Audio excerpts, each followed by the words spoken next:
பணித்துளிகள் June 21, 2025. கொடுக்கப்பட்ட தலைப்பு நவமான இருதயம். கொடுக்கப்பட்ட வசனம் எசேக்கியேல் 11:19.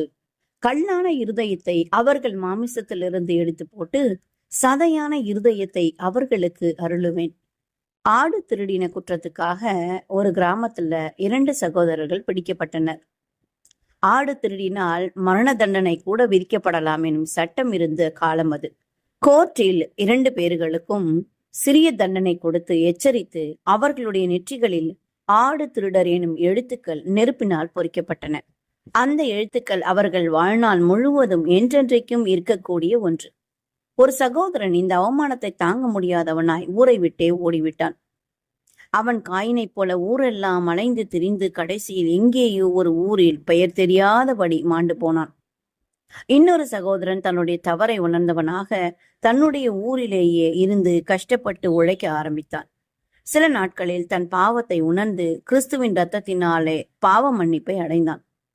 முன்மாதிரியாக வாழ்க்கை வாழ்ந்தான். நாட்கள் சென்றன. வயது முதிர்ந்தவனானான். இவரை தேடி அநேக வாலிபர்கள் வந்தார்கள். வந்தவர்களுக்கு அநேக அறிவுரைகளை கூறுவார்.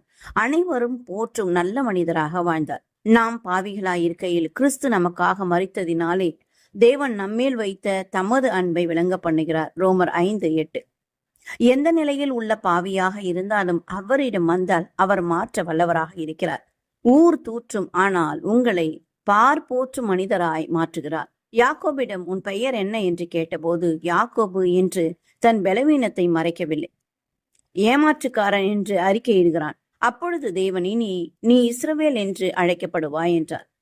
நம்மை முற்றிலும் மாற்றுகிற அவரிடம் நம்மை ஒப்புக் கொடுப்போம். சமாதானத்தின் தேவன் தாமே உங்களை முற்றிலும் பரிசுத்தமாக்குவாராக. உங்கள் ஆவி, ஆத்மா, சரீரம் முழுவதும் நம்முடைய கர்த்தராகிய இயேசு கிறிஸ்து வரும்போது குற்றமற்றதாய் இருக்கும்படி காக்கப்படுவதாக என்று 1 தெசலோனிக்கேயர் 5:23 கூறுகிறது.